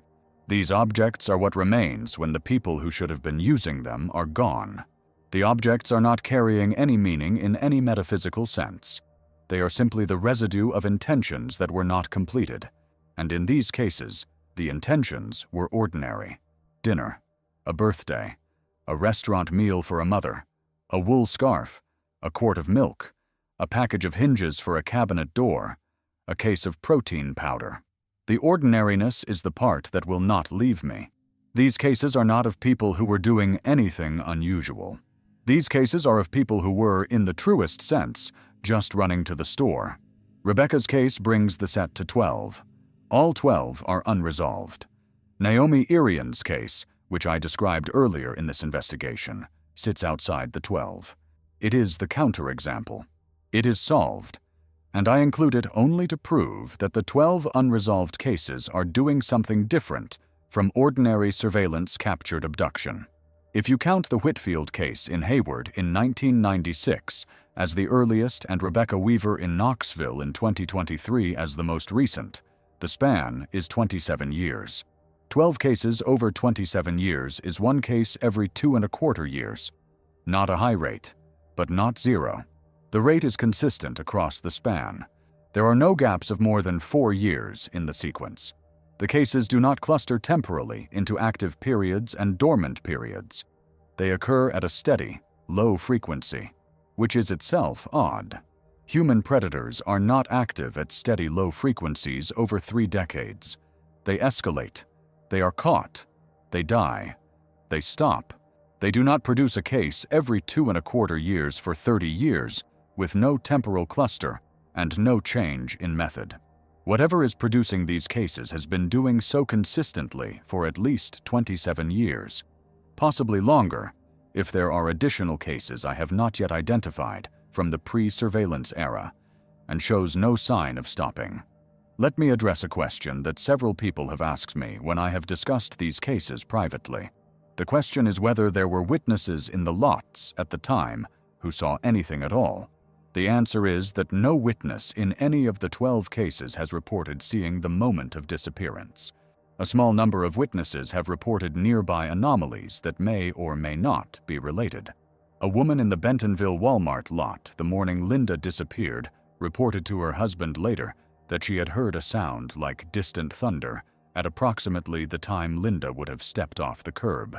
The weather that morning was clear, with no storms within 200 miles. The sound was not heard by anyone else in the lot per the canvas. A man in the Plano Target lot told police he had seen a flash of what he thought was a reflection off a car windshield at approximately the moment Daniel disappeared. He could not place the direction of the flash precisely. No other witness reported a flash. A customer leaving the Independence Home Depot 30 feet from where Ryan Cantwell's clothing fell told police she had smelled something like ozone, briefly, as she walked past the row where his van was parked. She had not thought anything of it at the time. The smell was gone by the time police arrived. None of these witness observations can be used as evidence. Each of them is consistent with normal environmental variation. A distant sound, a reflection, a brief smell. What makes them worth noting is that they occurred in 3 different cases across 3 different states and 3 different decades, and they describe phenomena that are associated in common physics with high-energy events: sudden local thunder without weather, bright localized flashes, the smell of ozone. These are the phenomena that accompany lightning, electrical arcing, and some uncommon atmospheric events. They are not the phenomena that accompany human crime. They are phenomena of physics. I note them because they are in the case files. I note them because they are the only sensory evidence we have of whatever the act of disappearance consists of. A sound, a flash, a smell. All of them brief, all of them localized. None of them captured on any instrument other than the human senses of nearby civilians who thought nothing of what they observed until afterward. I am not going to offer a unified theory of what these phenomena indicate. I do not have one. Any theory I could propose would be speculation beyond what the evidence supports. I will say that the observations are consistent with an event that releases energy in a brief, localized burst. Whether that event is the consequence of whatever removes the subject, or whether it is the mechanism itself, I cannot determine. I can only document that the observations exist in the case files, and that they cluster in a way that suggests they are part of whatever is occurring at these lots. Future investigators who work on this pattern should look for additional sensory reports in additional case files. The observations may be more common than the 3 I have documented. Witnesses often do not mention such brief, trivial observations unless specifically asked about them. The questions were asked in these 3 cases because the detectives who investigated those cases happened to ask the right questions. The questions were probably not asked in the other cases because there is no standard protocol for asking witnesses whether they smelled ozone at the moment a shopper became missing. This is the last thing I will add to the analytical section. The pattern I have described is real. The cases are real. The footage is real. The anomalies are real. The forensic consultants who reviewed the footage in multiple cases are real. Their reports are on file with their respective police departments. These are not cases that require belief. They require attention, and the agencies that have jurisdiction over them have not, as a group, given them the attention they deserve, because the cases do not fit the categories the agencies are built to investigate. A case without a visible perpetrator is not a crime case. A case without a body is not a homicide case. A case with intact personal effects and a locked vehicle is not a voluntary disappearance case. These cases fall through the categories.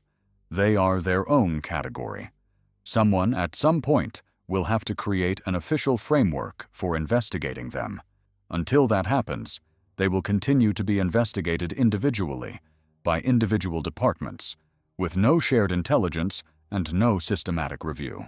11 cases will become 12. 12 will become 15.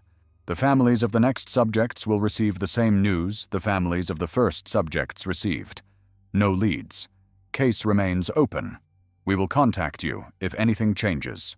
Nothing will change. I do not know whether this video will generate a change. I do not expect that it will. Documentary work of this kind can reach the families of the missing, and occasionally can reach other witnesses who have information to contribute. It rarely reaches the agencies that would need to act. The agencies are not in the habit of watching YouTube documentaries to develop their investigative priorities. What this video can do, at best, is ensure that the 12 cases I have described remain on the visible surface of the Internet, searchable, findable, connectable.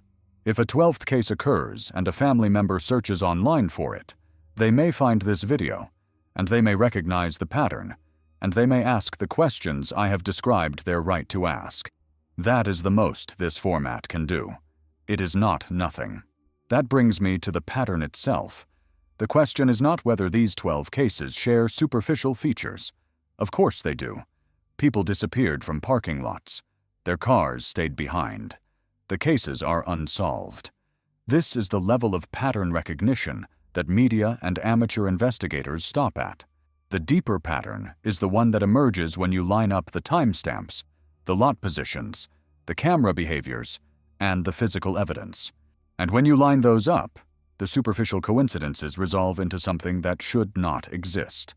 8 of the 12 cases cluster in 2 narrow time windows on weekdays.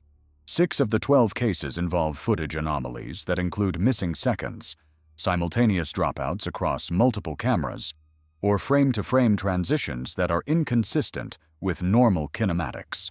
3 of the 12 cases involve personal effects that arrived at locations distant from the disappearance point without being captured on camera. 4 of the 12 cases occurred at lots that share a specific design characteristic, which is a lot oriented with its main exit facing approximately east. 7 of the 12 cases involve subjects who had arrived at the store without planning a prolonged visit. A quick errand, an item to pick up, a routine stop in a routine day. The time window overlap is the detail that first convinced me the pattern was non-random. If these 12 disappearances were caused by 12 separate human perpetrators over a span of 27 years, their distribution across time of day should be essentially random, weighted slightly toward evening hours when foot traffic is higher and anonymity is greater. It is not. It is weighted heavily toward 2 specific windows in the middle of the day, with almost no cases in the evening. Criminal behavior does not cluster this way. Abduction statistics do not cluster this way. The subjects at those times of day do not cluster this way either. Morning shoppers and late afternoon shoppers are not demographically distinct from evening shoppers in ways that explain the pattern. So whatever selects these subjects is selecting by time of day, not by type of subject. Consider what a human predator would have to do to produce the observed pattern.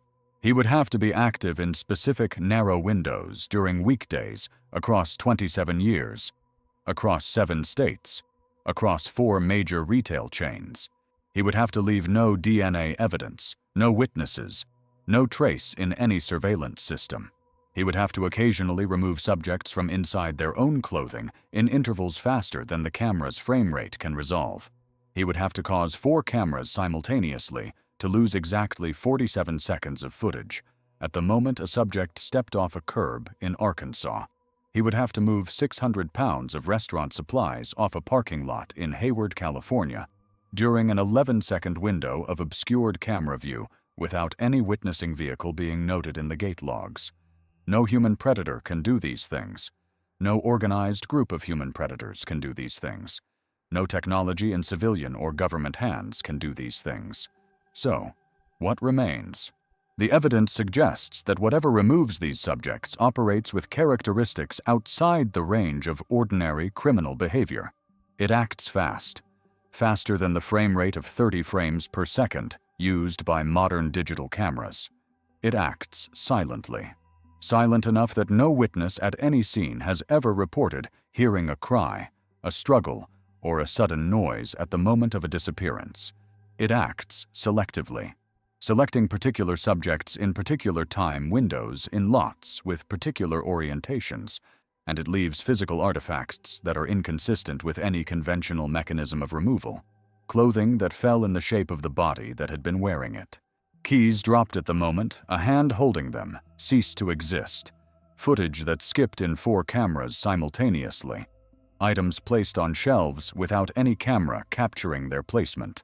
I have proposed and discarded, over 4 years of working on these cases, a long list of conventional explanations. Coordinated human trafficking operations, organized crime abduction patterns, cult recruitment with technical sophistication, satellite-enabled biometric surveillance and targeting by foreign intelligence, voluntary disappearance arranged by the subjects themselves, psychological fugue, states causing mass self-removal, undetected medical events followed by wandering. Each of these explanations fails at one or more of the forensic anchors. Coordinated trafficking does not explain frame-to-frame disappearances. Organized crime does not explain a soldier's coat placed 11 miles from his keys on the top of a cart corral with no cameras. Voluntary disappearance does not explain keys dropped in the middle of an action in a manner suggesting the hand holding them ceased to be. Fugue states do not explain why Ryan Cantwell's clothing fell in the shape of a standing man who was no longer standing in it.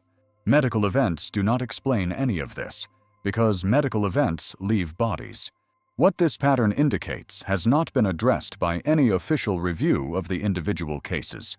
Each agency investigates its own case. The cross-case pattern has not been examined by any agency because the cases are in different jurisdictions, different states, and not currently considered related. The KBI made the only partial connection I am aware of, and their review was limited to 2 Missouri and Kansas cases. When I have tried to bring the full pattern to agencies in multiple states, the response has been consistent. Local jurisdictions do not have the resources to investigate cases that span state lines. Federal agencies do not investigate missing persons unless specific criminal statutes are implicated. Criminal statutes require evidence of crime. The footage at these 12 scenes shows no evidence of crime, because no perpetrator appears in any of them. A disappearance without a visible perpetrator is not a criminal investigation under federal jurisdiction guidelines. It is a missing persons case, and missing persons cases belong to local police. Local police do not communicate across state lines unless a specific suspect is being tracked. There is no suspect. There is only a pattern that no agency has a mandate to investigate as a pattern. Let me now describe the forensic anchors I consider most important in this pattern, because they are the details that any future investigator will need to take seriously. The primary anchor is the DVR synchronization dropout. In every one of the 12 cases where a functioning digital video recorder existed, the diagnostic log shows a network time protocol fault at the instant the subject left the camera frame. The fault ranges in duration from 1/10 of a second to 47 seconds. In the short cases, the dropout is too brief to produce any visible gap in the recorded video, but it is logged in the DVR's internal clock reconciliation file. In the longer cases, the footage shows the timestamp advancing while the frame does not update. The fault affects only the cameras covering the section of the lot the subject was walking into. Every other camera on the property, including cameras 12 feet away on the same wall, records normally through the same interval. I have asked 3 independent DVR manufacturers whether any known cause produces this pattern. All 3 said no. A building-wide network time protocol fault is possible and happens occasionally. A fault isolated to one zone of cameras, perfectly synchronized with a person's transition out of view, is not a known failure mode.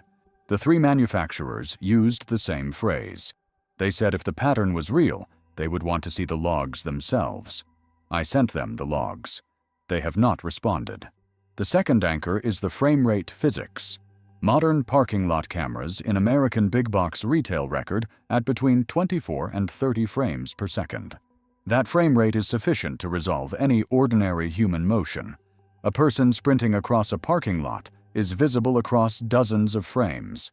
A person being physically struck, pulled, lifted, or dragged is visible across multiple frames.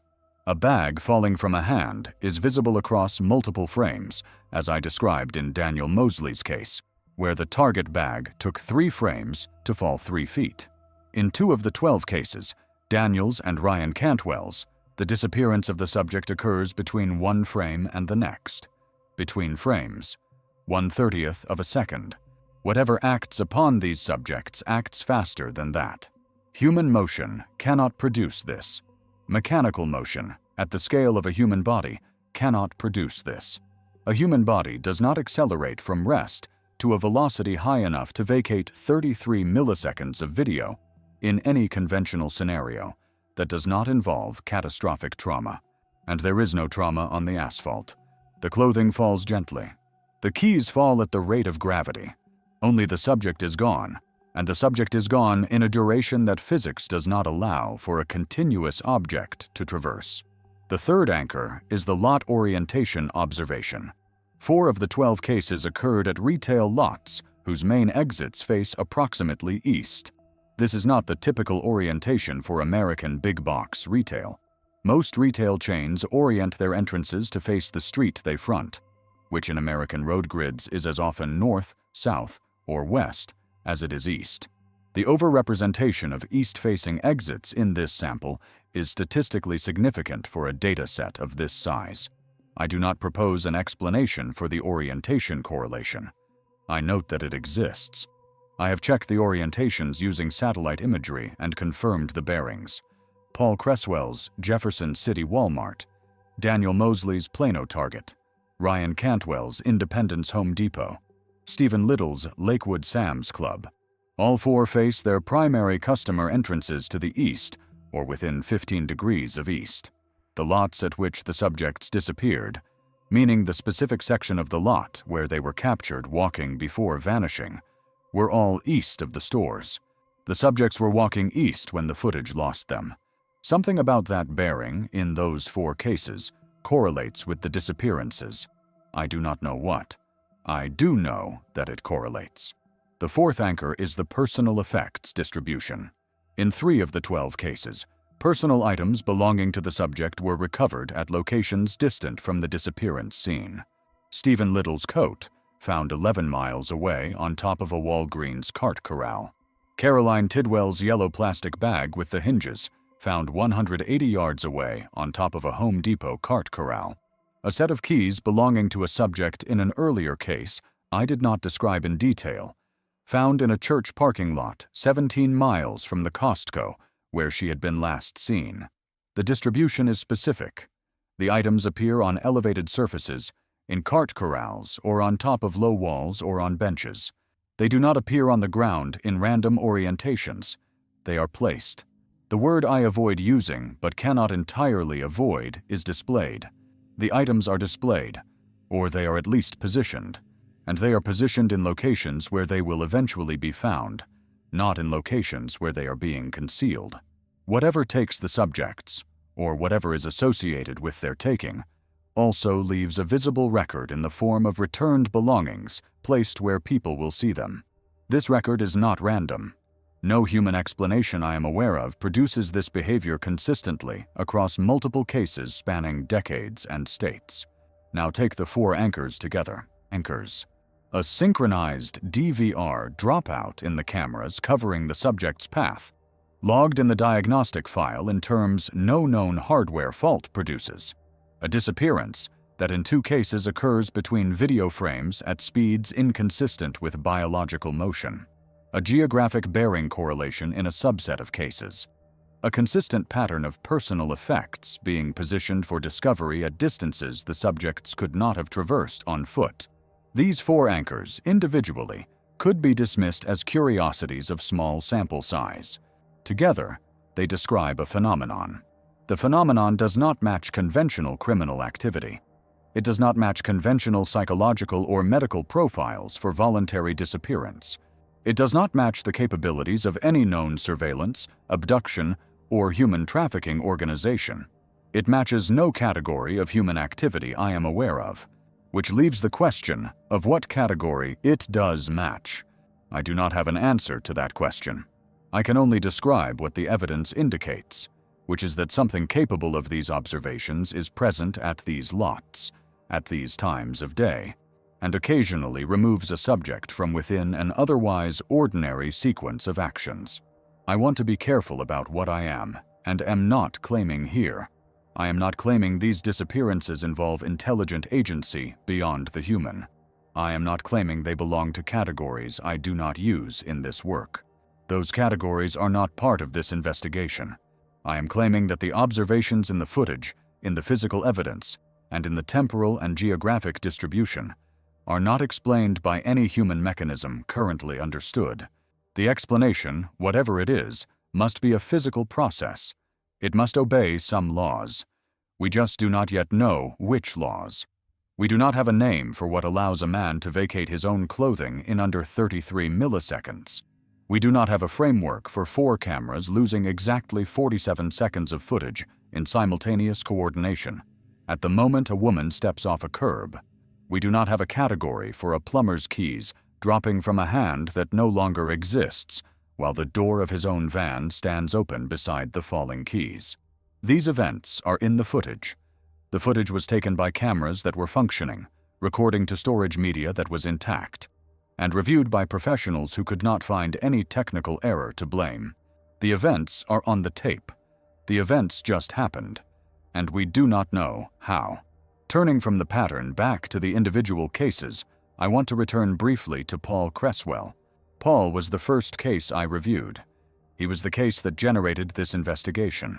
When I finished reading the 900 pages of Cole County documentation in March of 2023, I called his daughter, whose name is Ellen. I told her I wanted to look for similar cases. She asked me what I thought had happened to her father. I said I did not know. That, she replied, was the first time in a year and a half that anyone had said those words to her. Everyone else had offered a theory, a disgruntled co-worker, a hidden affair, a long-planned escape, some kind of financial scheme. She hated the theories, she said, because she knew they were wrong, and she was glad to meet someone who also knew they were wrong and was willing to say so without substituting a new wrong theory in place of them. I did not promise her I would find her father.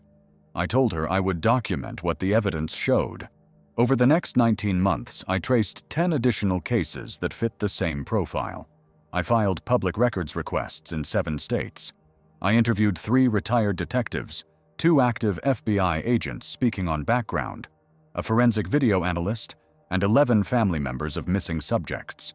I reviewed surveillance footage from 4 of the 12 cases. I visited 3 of the lots in person, walking the distance from the store exit to the parked vehicle, timing the walk, measuring sight lines, noting the angles. I drove to Bentonville in October of 2024 and stood in the space on the east side of the Walmart Supercenter on Southeast Moberly Lane, where Linda Beckman stepped off the curb. The curb is still there. The crosswalk is still painted. The camera above the cart corral is still mounted in the same position. I stood in the spot and looked at where the camera was pointed and thought about 47 seconds of simultaneous footage loss. And I do not mind telling you that I wanted to leave sooner than I did. The pattern across all 12 cases tells us something about where these events occur. Big American retail parking lots are, by design, vast flat open spaces with high ambient surveillance and high volumes of human traffic. They are the opposite of hidden. They are the opposite of isolated. If the question is where abductions happen, these lots are among the least likely places on the American landscape to produce them.